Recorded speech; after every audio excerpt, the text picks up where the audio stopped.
everybody stops me. Hey, can I take a picture with you? Hey, I love your video. I love your content because we're active on social media. People care about that. And I mean, I would love to win. I mean, I'm not going to lie, but it's not the most important. Engagement with the people, how you help the people, how you give back to the industry, to the newer installers. That is what it's all about. And the recognition is great. Yes. But you getting recognized without knowledge because you're making all this content. I'm making all my content. I mean, we're giving back to the industry and people recognize us as leaders. And that's the biggest recognition out there.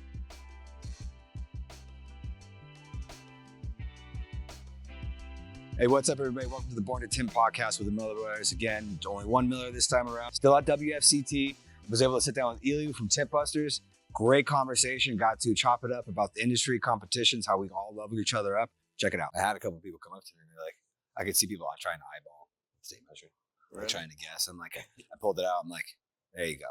Measure it. I was like, I'm not gonna let you use it to cut it to make your pattern, but I'll give you the measurements. Like, I'm not a measure type guy. Well, I'm not a measure tape guy. I mean, like, I'm an eyeball. Oh God, that's how you tell. Don't keep it like that. No, that's just different era of tinting. Doesn't get taught no more when it comes down to being able to eyeball something. But also comes with years and years of experience. On you, the flat glass skin, Yeah, that just happened by accident. Yeah. I've been trying to get auto. That's. I still consider myself. I want you to train me, bro. When you opening that school? So we'll be able to walk through it.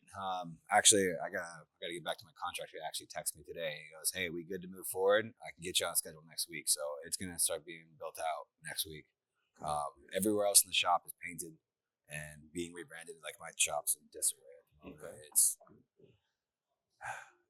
getting underneath my skin, but I know it's just the process. Yeah. It will get done, and so it won't be messy forever. But I hate how everything's ripped apart. But it's cool to see everything moving, and then it's fun taking everything apart because now when we put it back, and now the new standard's now coming in because everything just got painted, everything's got cleaned. We're throwing away the bullshit that's been sitting in the shop forever. Like, yeah, really? Oh, how long you been in that shop? I mean, your dad made that shop, right? Yeah. So technically in that plaza since the beginning. So I wanted to say 95, 96 in that plaza, and we started off in the back warehouse, and then got a storefront, ended up on one of the corners of the building. The big corner opened up. We switched over there, remodeled, grew a little bit. And then we had one bay because the whole plaza is owned by a majority one person, but there's a couple of slots that are for sale. Okay. So one of them went up for sale. We bought it instantly. So the new owner that bought the rest of the plaza, we then bought the corner off him to expand. And then from there, our expansion that we were doing, pretty much just before COVID hit, we bought 2 more bays. And so the owner was fine with selling off the building because he knew that we were never going to sell our bay. Like we told him, like we will never sell this. Okay. So it's in your interest to, if you want to share the burden of the square footage, we need the square footage. So we expanded out to that. So now we're 4 bays. And that's where the academy is going to be going is in the front of one of the bays. Good. So can I ask you a question, man? Because I'm right now I'm at a point that I have an issue in my personal life that I cannot get time to train my own kids. Yep. How your dad took out of his time, or how your dad made that happen? I mean, because you both good guys are good. I mean, like how he take out of his time to train you guys. I'm not sure how he did any of that, to be honest. It still blows my mind. Like, it's stressful to run a company. You know that. Mm-hmm. Yeah, that's why. I'm always stressed. I'm always focusing on customers.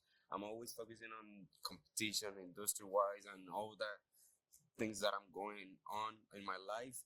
But my younger kid always asking me, "Papi, I want to get trained. I want you to teach me." But I don't get to have the time to train him. So how he did it, bro? Because you guys are good. I mean. And he actually have a solution to my problem. The shop was the babysitter. We were at the shop. I think we gravitated towards it. I think he started us off with like maybe prepping quarter windows, doing corners, and letting us do quarter windows. Okay. And then it kind of just stuck from there and just watching the guys install. And my dad, I probably had one-on-one training a handful of times, but like it stuck because I was always watching his process over and over again. Okay. Even like on houses, like flat glass wise, gave me the right guidance, and then everything clicked with just repetition. I mean, that was the biggest thing. Like I started when I was probably messing with quarter windows stuff, 8, 9 years old. Oh wow! And then my first. I'm already late. My older one is 18 and my younger one is 16. I mean, like, tell them that I would start off with, if they're watching the guy, like how many installers do you have? Is it just I have 2? 2? Okay. Would your installers be against letting them prep windows or teaching them how to prep? Because I would start with that. That's how we started. I started off as a prepper. First, I picked up the trash, and then I became the prepper, and then I got to understand. I understood later, but all the repetitions I got prepping is what makes me a good tinter. Because I know how to clean the surface really well. Like that is the number one thing, is what's going around your window, and that's for auto and for architectural. Same thing. Is our main thing in our shop. I got my brother helping me right now, and he's taking care of all my cleaning. He's so good at it now he's ready to jump on the next step. Exactly. Exact same thing. And I would let I'd let your boys know, like, hey, they're gonna show you how to prep. You got to master this, and it makes your other 2 installers the biggest advantage they're gonna have. If you teach them how to prep well, you don't have to do that anymore. How much more work can you get done? That hit me on the competition because I was not cleaning for a year or 2, and that hit back on me like, oh, I messed up bad. So I think that's where I falter when it comes to auto. I still am doing architectural every once in a while. I'm still installing here and there. Okay. Auto, I don't necessarily install that much, and let alone hand cut. That shit never happens. But it's a skill that you're never gonna forget. It's like riding a bike when it comes down to it. Every time I get to a competition, like at WFR, shit just clicked on that first door. So everything went right. It all slid in. High score at the beginning. It was like 98. Just under 99, 98.75 or 95.95. Yeah, that's the highest score that Danny got last year, and he won. Yeah, see that score. That's how tough that competition. Oh, that dude. That was how they had it too. I love how they judged, how they scored it. Yeah. I love the differences between the competitions. Oh, yeah. Like we were talking about earlier. Way too different. Oh, absolutely. Like you were saying earlier, like I shit the bed at Tinter Battles when it came down to it. I didn't get into the finals of Tinter Battles. Like I made it to the hanging windows, but then when it was the best one out of each group, shit the bed there. Okay. WFR, same thing. Like I get there and like everyone's thinking like, oh my God, he's gonna get there, and it's like, nope, I almost took dead last. Like, yeah. The thing with WFR, it's they're giving you time to make things right on your way. When people feel comfortable competing, that's why you get all these high scores. Absolutely. Here at WFCT, you are under stress. Yep. You have to perform at your max, and that's where you shine. So there's 2 different things. It's a completely 2 different competition, and you gotta love both. I mean, there's been 3 WFR. I've done finals in 2 of them. I've been chasing finals here for 9 years. I've been competing here for 12 years. I just made 1 finals, and I can go to every other competition. I make top 10 every time, and here I crash. No, that's why I love these guys. That's why I love the differences between the 2 competitions. Though you pointed it out perfectly. You hear they apply stress, they apply pressure, which everyone's going to have jobs that's going to happen. But then majority of the time, though, we're comfortable. We're in our shop. We're doing our thing.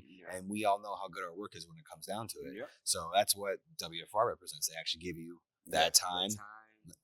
Smooth. You got your peel board. You got everything set up. Peel board's nice. Yeah. Oh, God. That's the other thing I don't do ever. Literally peel off a car. Like cutting on top of the car. That too. That too. That is also, it's just like, that fucked me up right there, man. I enjoy the fact that they actually reduced the time in architectural last year for the first round. They went from 20 to 15, and everyone's like, well, if we're going for quality, it's like, yes, we're still going for quality, but we have to put an obstacle in the way. There's got to be a challenging point. You cannot make it easy. No, and it's how do you do that without having to say we got to do multiple windows or anything like that? Reduce time. Apply pressure. Yeah. You can get it done fast, but at the same time, how much quality you got to sacrifice to make sure you get done on time. And it's like, all right, now you got to figure that out, figure that pressure cooker out. And then even today, they dropped the ball on us like, oh yeah, you're doing 2 windows. I found out 30 minutes beforehand. That was not talked about in the meeting. Oh my God. So in the meeting, on the rule book too, or in the rule book and online when you are on that app, when you go into the app, it said top window 25 minutes, and then the other two competitions they announced and they said what it was going to be, and that's what it was. So like I got down here, I'm like, all right, I got 25 minutes on window. Like I'm going through the process in my head, and then Brian's like, all right, so you're on 6, and it is side A and the top. I'm like, hold on, say it one more time. Side A and the top. I was like, both windows. He's like, both windows. Like, how long is it? 25 minutes. I'm like, woof. Okay, like it's gonna be fun. Oh, well, you look at it. You have to spend technically it took us 15 minutes to do that bottom window to get into the finals. So what? So I got an extra 10 minutes, and now I have a window that I have to get that has an angle on it. Ooh. But I enjoy it. That was fun. Like for me, that played into my wheelhouse because I am like I can move fast. I want to like stack me and my brother next to each other. I'll get more done. That's one thing I pride myself on is I pride myself on being fast, but I pride myself on being fast with good quality. I mean, that's just taking time to get to that. It's the repetition of doing it over and over and over again. That comes with repetition. Yep. Getting good.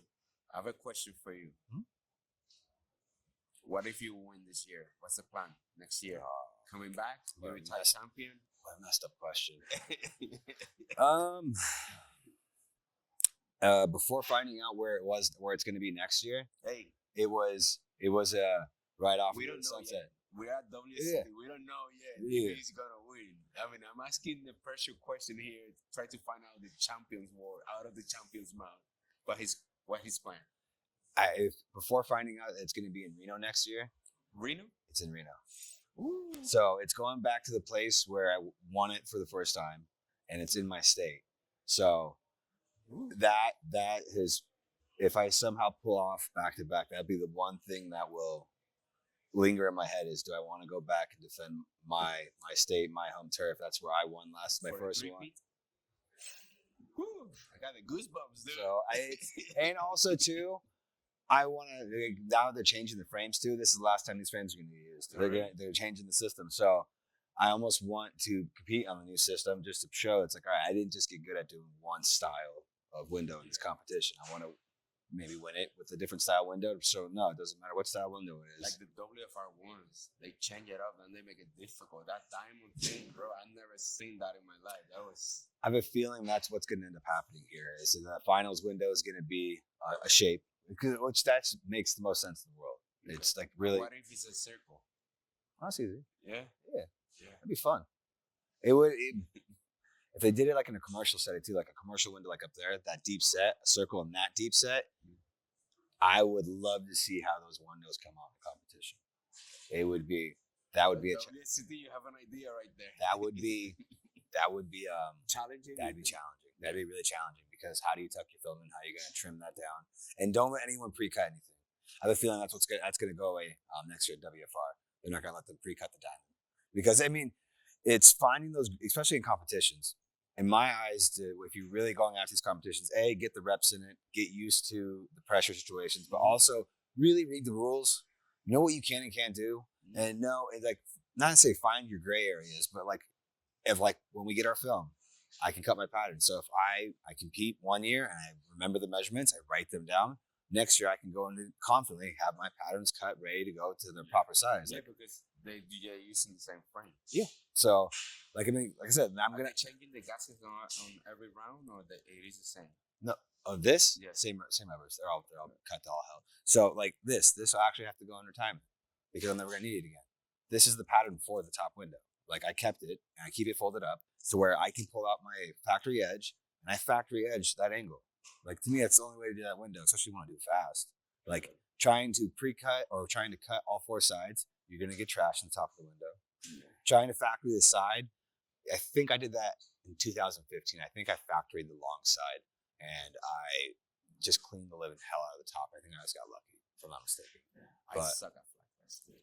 Oh, dude, I'm more confident than ever the fact that, and I don't know, this might be a statement. Auto tinters will become the best flat glass tinters when it comes down to it.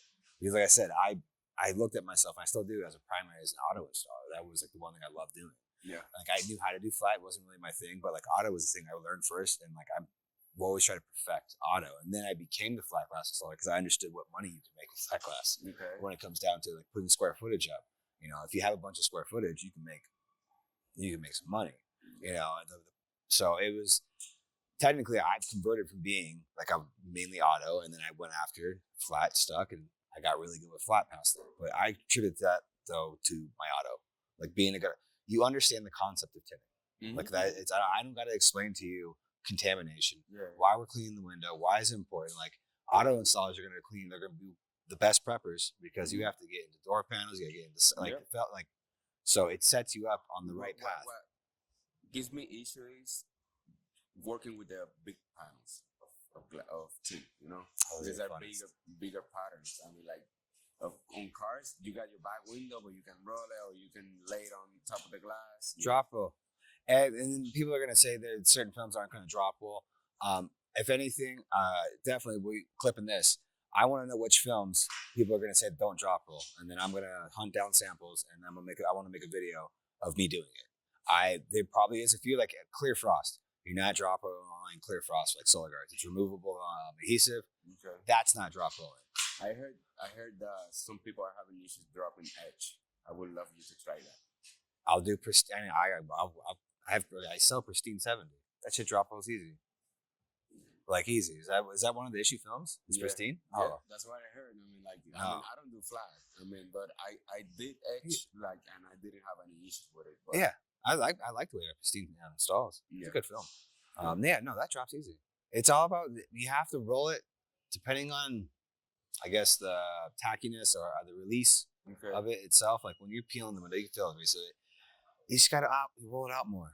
Like with Solar Guards, with our silver, I know I can go out like 8 inches. Roll it back up, snap. As long as the roll is tight, you gotta make sure it's even. You gotta make sure tension's set all the way across too. Some people, they'll unroll it, wet it, and when they go to roll it up, the plastic will get bunched up here and there, and it's like, and it's not fully contacted. You have to make sure that is fully contacted. Okay. Push that out flat. And then when you're snapping it, even snap, you're throwing the weight of the film down. Let the weight of the film do the work. And if it already has like a 18-inch, 24-inch starting point, I have a hard time believing I won't be able to get most windows to snap down. You just have to throw it hard enough, and it can be, I guess, intimidating. I don't know if that's even the word, but some people get scared. They're going to damage the film when they throw it down. It's like, no, it'll be fine. Like security film, like even 8 mil. I had one guy at one point tell me that, you can't drop roll security film. I'm like, yeah, you can. No, you can't. What are you talking about? Give me most 8 mil films, as long as you get them started correctly. The weight of the film carries it through. It snaps. With those, sometimes they snap too hard and it'll crease in the bottom. Oh yeah. And how far away is your shop from Reno? That is 7 hours. So I will still fly. That is a boring drive. Any person who's driven from Vegas to Reno back down to Vegas, it's like you make the drive. I've driven it like twice, 2 or 3 times I've been on that drive. It's not a bad drive. It's just boring as shit. Really? It's just a bunch of straight nothing. I would love to do that. I mean, I'm not like a real driving. I mean, like I drove to Tennessee from Orlando. Oh damn. Yeah, it was like 10 hours. I mean, I don't mind driving, but I would love to see the desert and stuff. Oh yeah. You'll hit certain points where all you're seeing is a desert, then mountains, and then just a bunch of nothing. Yeah, I'm from Puerto Rico, man. All that we have is mountains everywhere. Like I love to watch that mountains. Probably I will enjoy that ride. Oh no, then what you really enjoy is Tahoe. You got to go up to Lake Tahoe. Yeah. You have to I've seen those lakes. Set enough time aside to go up to Lake Tahoe. It's only like 30 minutes away from me now. If they're doing it in the same spot they did last time, which I'm assuming probably at Convention Center, it's like a 30-minute drive. I highly recommend it. It's gorgeous up there. The lake is awesome. The lake is freezing. It's one of the coldest lakes in the country because of how deep it is. Okay. So the lake's freezing, but it's beautiful. It's absolutely gorgeous. I would definitely go to the lake. Highly recommend it. Yeah. Highly recommend. That's where my last 100-mile race was up there. You started off in Carson City. So Carson City is Carson City to Reno is like Henderson to Vegas. Maybe a little bit more space in between it, but it's like right there. Okay. We had to go from Carson City, and then we ran up the mountain to get up to Tahoe, and then that's where the rest of the race took place. And then we had to run back down the mountain to get to Carson. But they have like little trips in bus you can take in Reno, and they take you to the lake, right? I would assume so. Yeah. If anything, I'd have to ask Jordan because he lived up in Carson. Can you? Are there buses that go from like Reno up to Tahoe? It might be, right? Especially from like even from the hotel. I bet you there is some. Yeah. Oh, they're going to Reno next year, so Man, I gotta go to. Yeah, you got to come to the West. They only compete on the West like every 10 years because the last time we were on the West Coast for this competition was 10 years ago. By the time next year. Yeah, I remember. I was in Reno. Yeah. I watched you win it all. I think that was my last finals, dude. That's crazy. 10 years without hitting the finals, man. It's sad, man. Yeah. I say that I want to cry. Like, come on, man. I know. Like, you try so hard to win this thing. You take it so personal. It's like, oh my god. That's the hard part when it comes to like me bitching and complaining about the fact that I haven't made the finals in auto, because it's like, hey man, you have made you've won flat, you're in the finals of flat. I'm like, yeah, it's nice, it's great. I do love it, I enjoy it. Yeah. But auto is the one I've always wanted. I still hold winning auto it's harder. It's one of the hardest ones to win. It's one of the hardest competitions. 120 people on you can certainly say like probably 70 of them are pretty good. Oh, absolutely. And then I would say at least top 30 to 40 people, every single one of those people could win the competition. Oh yeah. It's just did everything. Look at WFR, bro. It was less than a point in the top 10. That was crazy. Like I said, if I didn't shit the bed in that second round, because that first round score, it's like all I had to do was like, I think it was, I did the math. I needed a 97.5. So if I just got a 97.5 with how the finals shook out, I would have averaged it. And it's like, nope, not this time. Everybody messed up the second round. Almost everybody. I did drop by 0.25 of my overall in the second round, but I kept it very high. Yeah, I mean, very steady. I had like 98, 85 on my first, 97, 80 something on 90, and then 98, 55 on the last one. Yeah. So it was very steady. But I dropped a little bit on the second round. That cost me the big price. Hey. Oh, dude, that competition was fun. That was fun. It was a fun competition. I cannot wait for WFR next year. Yeah. You coming, right? Yeah, I think it's unfortunately probably be like a normal thing. Yeah. Especially if I'm able to if I take this one, then it's like now it's the start of the run and see how many try to win multiple ones in a row, like show up to expels. Yeah. Maybe compete there. Because I mean, 10 grand is 10 grand. I don't give a shit who's hosting the party. I want to go compete. Yeah. 10 grand sounds good, man. I know Autobahn had a competition. Did they have flat class in it? No, it was just 10 on PPF. Well, don't come to the Autobahn. No, we don't want to see you there. I want to go to all of them. No. I hear the 44 tools. They're gonna have an installer challenge in California. Yeah, they have it. December. Oh damn, what day was it again? Because I think it's the 12th. Yeah, 12th. I forget who talked about it. I was talking with someone at WFR and they brought it up to me, and I was like, "Oh, that's close. That'd be fun." Like, and I asked him, "What day is it?" 12th. I'm like, I don't think we'll get that one off, only because it's my son's birthday on the 13th. Oh, okay. And unless I drag him with. That one is a fun competition because you're going against the guy next to you, not the rest of the people. See, that's what I liked about Tinder battles. I liked the competing, like doing a head-to-head to get to the next level, and then judging it past that. Yeah, I mean, like the couple of talks I've had with David Carley, we sat down earlier yesterday, and we kind of just bounced ideas. And he sat there and goes, "What if there was two? Technically, what comes down? What if there were two divisions? What if you had amateur, and then you have expert or pro? So depending on how many times you competed, what your scores have been. I mean, that's the hard part. Is where do you draw the line for experience, or how do you get? You have to have somewhere going like this. You go from amateur to pro because of this. Like if you win, obviously catapults you into the pro series. Yeah.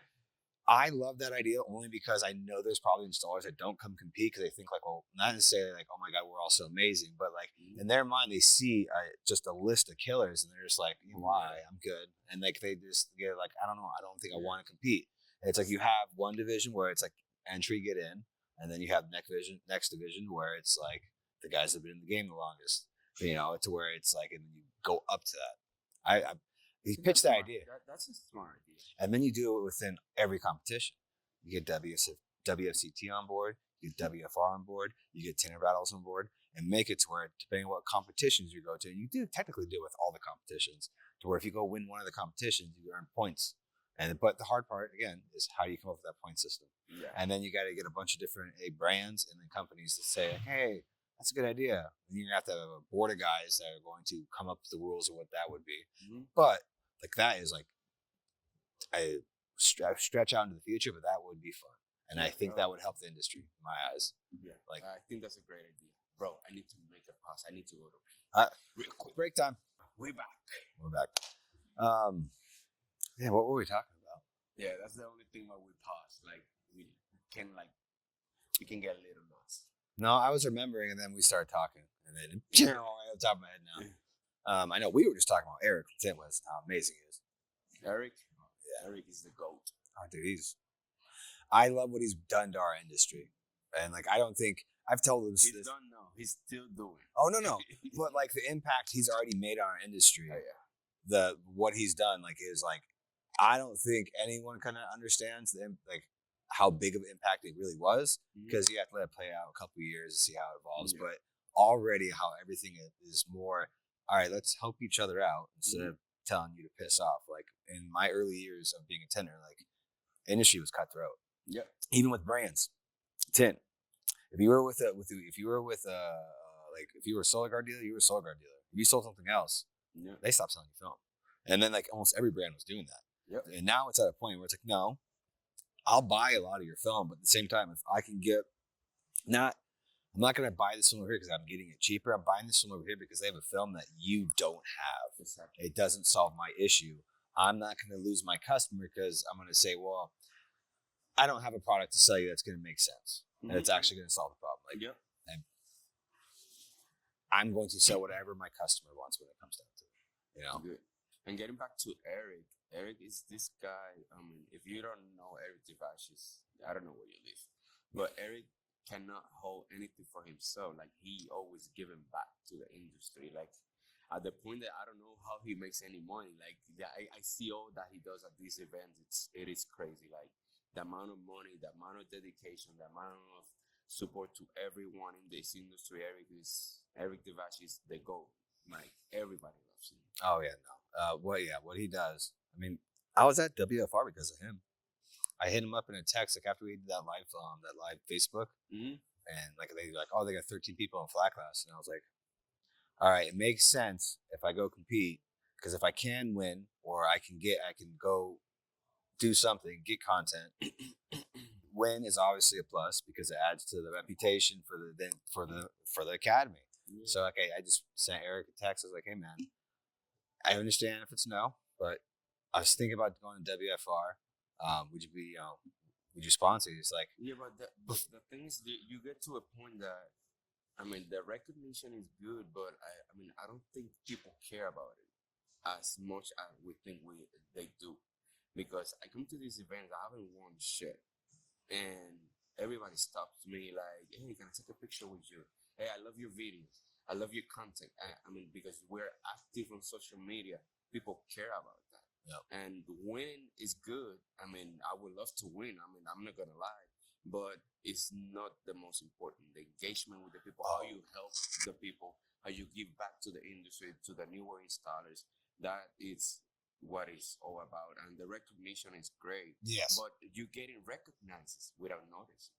Like, I mean, because you're making all this content, I'm making all my content. I mean, we're giving back to the industry, and people recognize us as leaders, and that's the biggest recognition right there. Oh, it's weird. I don't think I need. It's weird. It always feels weird. Someone coming up, hey, I listen to the podcast, and like I appreciate the support, man. But like it's like, why are you listening to me? I did it to you many times, and man, you're killing it. You're killing it. I mean, I've seen you growing, and that's amazing. But no, the one biggest thing that you said that stuck out to me is, yes, competing is fun, but that is just a fun thing we get to do while we're here. The best thing is being surrounded by all the people, like-minded, driven, wanting to grow, and then also, yes, the hungry guys that are coming up that are asking the questions, and then actually now looking at it, because like I said back in early, it was like no one wanted to train anybody because it's like, well, you're gonna be my competition. Yeah. It's like finally looking at it like, well, no, let's not do that, because if we're not helping them get better or helping our industry get better, it only hurts the industry, because then someone's going to go out and they're going to tint a car and they're going to destroy someone's car. and that person is going to talk negatively about our industry. Yep. That hurts everybody. And that is something that I love about David Cross and Autobahn. The way they doing business, like David Cross is a guy too that he just give back to the industry. And he don't care you using Luma, you using Expo, Solar Guard. He don't give a damn. Hey, he had the set on him to go, all right, let's try to figure out this turf thing. Mm-hmm. Like I by all means, I was talking to multiple manufacturers all over the place because I wanted to see if anyone had a film that was designed for it or where they'd actually give some kind of guarantee. I talked to everybody. Everyone said, well, we have this product. It should work, but we can't guarantee because it wasn't designed for it. But numbers wise, yeah, it's going to work. And it's like, well, I can't sell that to my customer. Mm-hmm. To me, I don't think it's fair unless you have to be completely upfront with your customer and letting them know, like, this should work, but it's not designed for it. There's still a small chance it can fail, but it's going to look like there's nothing there. Some customers are going to say, screw it, I don't care. Yeah. Majority of people go, I just spent like 10 grand on my turf, and you're telling me this should solve my problem, and you can't guarantee it? Yeah. Have a nice day. Yeah. Kratz stood up with Brody. Me and Brody were talking, and Brody took it to him and said, hey, we need to do something. Because of his approval, there is now pristine from Edge, is turf burn guaranteed. Yep. And it's like, that's the thing with David Kratz. He's a guy that, okay, let's make it happen. Oh, and he did. It took us, it was about 6 months of walking through it. We were pretty much the beta testing company.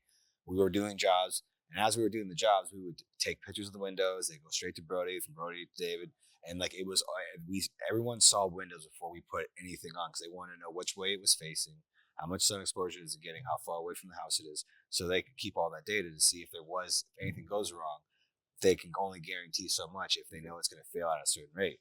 Like, there's a chance that, hopefully, I would assume that if nothing gets burnt and like it does its job really well, I would almost guarantee that the guarantee itself is eventually going to go up. Because right now they are literally just walking around with a blindfold. Like, all right, well, this should work, but we're going to take the liability of $1,000 on every single one of these installs. Yeah. Like, that's a big risk, but he's got a set on him. He's like, no, we're going to do it. And it's been great. I very much enjoyed working with him too. Thank you, David Cross, for everything you do for this industry. Oh, absolutely. We just met Gary V, thanks to David and Erik. Yeah. Like, 2 goats right there. That was cool. It was cool. We got to because you went in with Autobahn, right? To begin with, yeah. So we were part of the lucky group. Thankfully, that was actually got to take a picture with him, chit chat for a quick second. I was able to walk up to him after we had the photos up top. He was on the other side of the room. Like I see you got your shirt. I asked one of Erik's guys. I asked one of Erik's guys. I was like, didn't know I could do that. Well, that's where it's like. I went up to one of Erik's guys. I'm like, do you think it's weird if I ask him to sign my shirt? And he's like, no. Get over there. Like, as soon as he says he's done and like he's gonna walk out, it's over. No more. You're not gonna be able to do anything. Like, this is the time. Grab the pen. And like, at the time too, I was trying to go through in my head what would not, I guess, make the best content, but what would make the most sense. Like, I know of Gary V. I know what my brother's told me about him, which is a lot. Because my brother, when he latches onto something, he just doesn't shut up. But that's a good thing.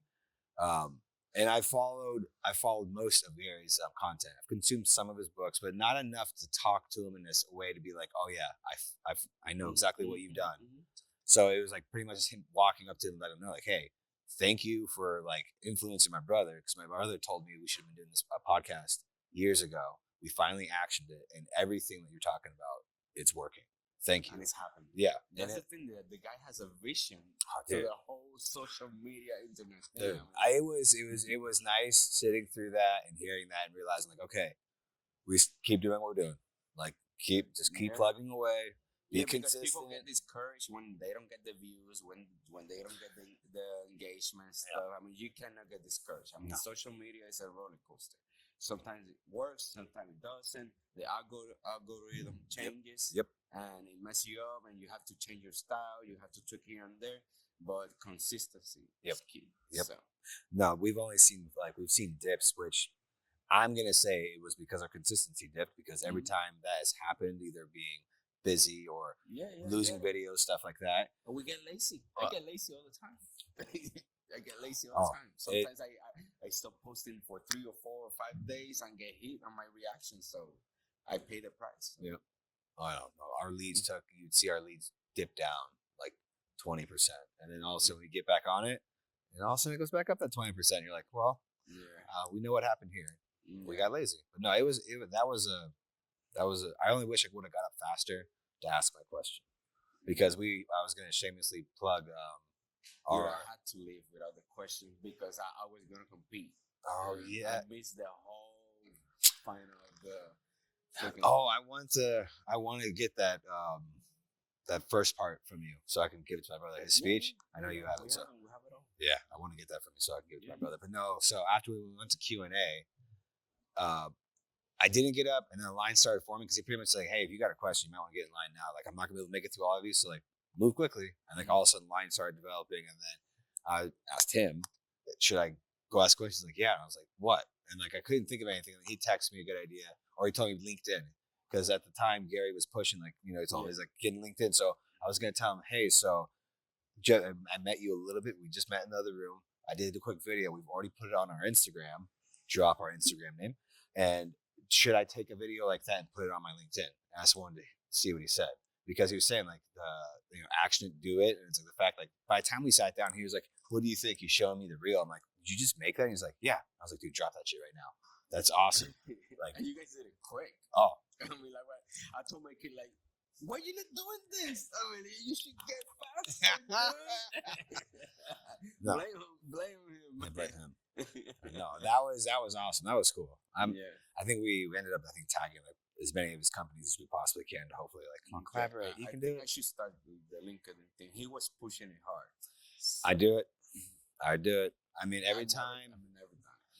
I don't know how it looks. I don't know anything about it, but I have to do some research. Yeah, the only thing I know is I know my brother's been talking about it for a long time, and then our new ad agency that we use, Rewired, Erik from Rewired, same thing. He just built out a funnel for us in LinkedIn for paid ads, and that's only going to target commercial businesses because that's their realm. So see how it goes. I'm hoping. I mean, Gary's been right about a lot of things when it comes to social media, and the fact that he's talking about LinkedIn like that makes me. I mean, TikTok, like that was another one. My brother told me about when TikTok was first hitting. My brother opened a TikTok. He kind of was posting, then he stopped. If he would have kept posting, he would have been in that first run when people and shit just went stupid viral. And it's like because it was like a good couple years before all of a sudden that kind of took off. Because Gary was ringing that drum like 2014, if I'm not mistaken.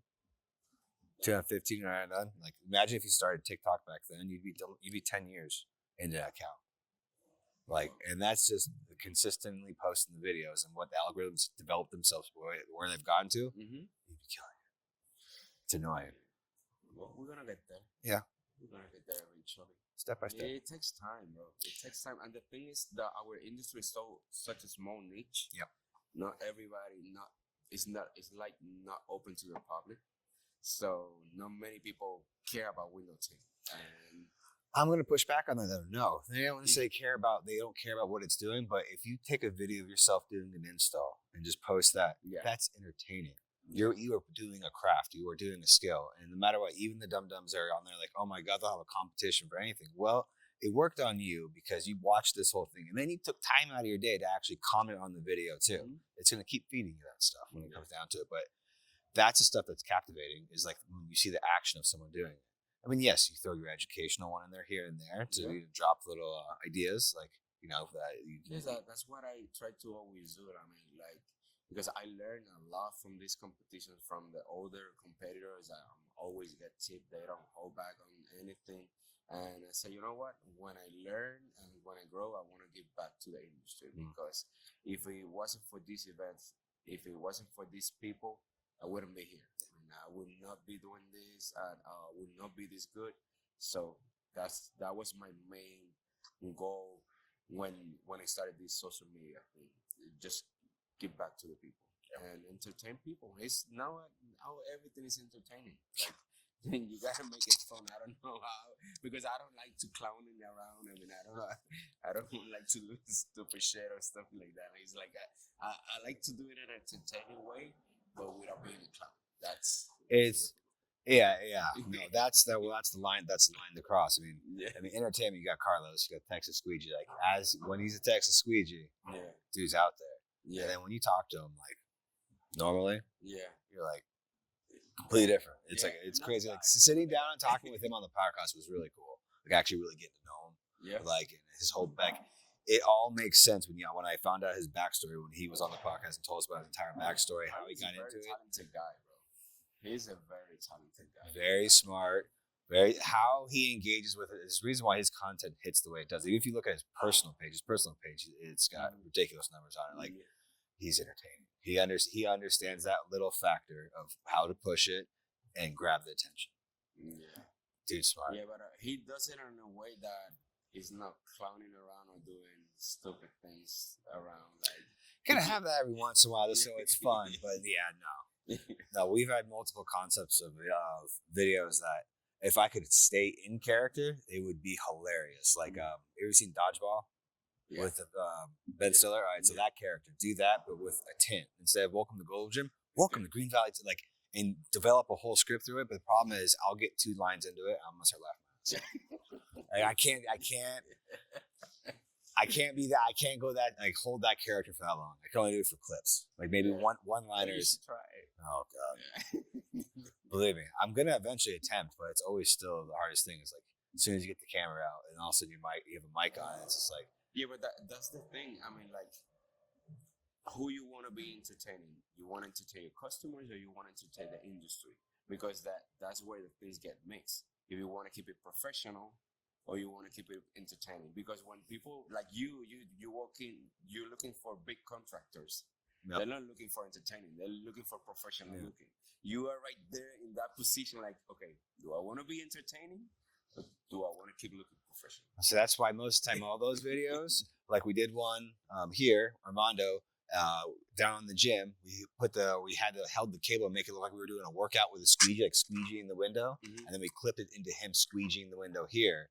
And at first they pitched it to me like, here, use this, get the weights and pull. I'm like, nope, not doing it. I'm out. Those videos I don't do. I pass it off to Armando or the guys in the shop. He'll get them to go do all the I guess crazier, more entertaining ones. It's just like, I can't do that, guys. You gotta find out which one are you aiming for. I mean, like, you want to just be entertaining your industry, or you want to get real customers to your door? Well, that's why you have a split of both. You show the culture of your company. You yourself got to stay in the professional side of it. Have a little fun maybe once in a while, but let your guys have the fun. Yeah. Let them do the videos. Like even Armando walking down the hallway, another one he made yesterday, playing to like a song. I saw the other day the guy tinting the back window of the truck, and the other one. Oh, when he jumps in. Yeah. I know exactly what you're talking about. He sent that because he originally sent me the first clip of it, and I was like, all right. He's like, oh, I need Armando to do this. I'm like, okay. And then all of a sudden, I see the reel come through. I'm like, did you get Raul to do that? And I thought about like, no, you did. You found that in footage, and you're like, oh, that's perfect, and just put the reel together. He's like, yep. He goes, I was just recording the car. Like crazy. Well, see, that goes to prove that like being recorded constantly does nothing but help, because when you find a clip like that, and it went together perfectly too. Yeah. I thought he made it. Yeah, I thought he meant it to do it. Oh no, that was just. It was not meant. No, that was B-roll. That was B-roll. That was just us getting one of our guys getting in a car to stage. He was just installing it. So he probably cut up different reels for something else, but he came like he saw that and was like, "That's perfect." Didn't have anyone do it. It came out natural. Yeah. That's why that one looks so good too. Damn. We should rewatch that. Yeah. That was not on purpose at all. That was just literally him just recording getting some content for the inside just to put a reel together. And then he saw that and he was like, perfect. I don't even ask nobody to do anything. And I was like, that worked out great, man. That was good. You see that? See, but that's where it's like, that's how you can mix in the entertainment. You mix entertainment with stuff like that. Yeah. Like it's still professional, but it shows, hey, guys are having fun. We're having fun, you know. And then you have the podcast clips that go in. It's like, all right, nope, business. This is business. We're taking, this is what we're talking. But also we can have a little fun too. But like the fun ones, like he had me with from WFR. We got one of those vests from Mike. Oh yeah. The pouch vest. Mm-hmm. I think it's sweet. Yeah, I like it. I like having all the pockets. I think it's nice. Mike, I love Mike Norman. Yeah, he helped me a lot. Mike's good dude. On the PPS side, I took his training. Like, dude, the guy is a beast. He helped me when I was doing the Tintbuster at the beginning. He took me to SEMA. He said, "Hey, Papi, come with me. Come to this booth. I help you." And he did a lot for me at the beginning. And that's a guy that I can count with. If I need something, I can call him. "Hey, Papi, I need this." Yep. And he's going to be there to help me. Mike knows it's a beast. He was another guy I enjoyed having a conversation with and actually getting to hear his background, where his company was, where he made his stand and started growing everything from the ground up. Yeah. Like just doing training guys from the ground up. And like you said, it takes time. I don't know how But he it pays does out. it, man. Like, he can train like a bunch of people and they all come out good, man. Look at what happened at WFR. He got a kid. He's not even doing PPF for 3 years. He got it to win. That is repetition. He's been training for a long time. I guarantee when he first was training people, he wasn't good. I mean, I even have that issue too. That's why the only thing I fear when it comes to the academy is am I going to, because I've already been obviously trying to develop the skill of training someone, because we're training our guys in house and we're getting faster and faster at doing it. But it's like, am I going to be able to have that conversation with someone to be able to make them understand what I'm doing, why I'm doing it, and it's on me to make sure I can get that information out to where it can be processed, to you understand what I'm doing when it comes to cutting or anything like that when it comes to flat glass. That's what scares me is I can tint my ass off. I know that. But training someone to tint, that's a skill by itself. Yeah. It's a new job. Training people is a skill by itself. I get these many calls, these many DMs like, "Hey, can you train me? Can you train me? When you going to start training?" And I'm like, "Oh my gosh, I need to learn first. Because I'm not going to teach someone without knowing how to teach." Yep. Because they're gonna be spending money, and that's a part of the business that scared me a little bit. Yep. I know I'm good enough to teach other people how to do it. Yep. And How do you knows how to do it? How to transfer the knowledge and make it digestible for them to understand that you do this here and here because about 5 steps later you're gonna understand, and but letting them know like you need to walk through these steps first to get to the point, because it looks like I'm skipping all this shit. I'm not. It's gradually happening. Like when I'm cutting the side of a window, like when I first learned how to tint, it was push the film in, follow behind with your OFA, make sure the tint's always nice up and tight so you can get a nice flat cut and make sure your shit's even all the way down. Eventually got to the point where I'm not putting my left hand up and I'm cutting. I'm still doing the same process. I'm just using my middle finger, and just you don't see it. And that's where I'm holding my knife and pushing down, and I'm cutting. Like competition wise, I go back to my basics. My finger goes in, I make sure that pressure is tight. Like there's no second guessing. But if I'm at a big commercial job and I'm slinging film the whole day, bet your ass I'm trying to cut out as many hand movements as I possibly can, because I have to do it over and over and over again. And time is money when you're hanging time is money. Time is money at all times. So, but dude, man, I appreciate you sitting down and chopping it up with me. I appreciate you taking me in consideration to be here. Of course, man. Glad to be here. Oh, dude, I'm excited to have, like I said, like the academy is being built now. It'll be first week in November, so SEMA, it will be able to walk through it. Keep me posted. I want to be there. I want to be one of the first students. There's going to be the first 2 classes. You're definitely in, no matter what. The first 2 classes. There's no. We want to handpick certain auto installers. Sure. So you're already on that list. So you best believe you're in that no matter what. So I'll let you know when those dates come, and and after too, we get to sit down again because the podcast studio will be in the shop. It'll be in the academy. So I'll be happy to be there anytime, brother. Thank you for everything you're doing for the industry, and I hope you win it all this year. Well, fingers crossed. So for the best. No. Just give me 500 for that. Thank you, man. I appreciate it. I really do. I appreciate your dedication to our industry. Yeah, developing tools and stuff like that. That is something that I'm good. I was gonna ask you about that. Are you planning to do something? Because you have a lot of knowledge in the flat glass thing, and you should be considering do it too, man. I think That's not really flat glass. And we have access to these squeegees. People have probably seen me compete with them. My little blue turbos. I'm the only shop that gets those, because the guy that I buy them from, he only sell them to me. He's the one who manufactures and makes them. And we lucked into it, and they're great squeegees. But tool wise for flat, come out with something. There were no backpacks 2 years ago. To me, it'd have to be squeegee based, and it wouldn't be necessarily because I can't wait to try Fusion's the blue one. blue one. I cannot wait to start working with it on Monday. I'm excited to see how that does with solar films. In my eyes, that'll work with solar films. Safety films, I wouldn't use that. It's not gonna get enough pressure. What do you use for? I use a 1-inch power blade, and it's just like that's like the square one. Yeah. Right? Okay. Yeah, and you only get 2 edges of the blade. That's the common complaint. You can only flip it once. You can't flip all 4 sides. And then those blades aren't cheap when it comes down to it. But in my eyes, I'd rather spend money on a $20 blade because I know I'm not leaving water behind, and it's gonna make I can make one pass confidently with the right pattern. Make one pass and know that my window's good. Like that's one thing I knew. Like majority of all my windows in the middle of my windows. Like one guy was like, "Film is on like Solar Guard." They're like, I was trying to figure out why I left so much glue. I was like, because I left no water in that window. Yeah, like it's right. Like boom. It has, and it's wide enough too to where I don't have to make multiple like a bunch of passes just to squeeze the window out because like I think 5 inches is like a little too small, 8 inches too big. You like when I see guys using like the big 8-inch things, like there's nothing wrong with them. And I guess if anything, I could try to perfect using that tool, but I just don't feel. Doesn't matter how hard you push, that pressure is not being distributed evenly across, all the way across. Yeah. Like I don't think it is, especially with glass.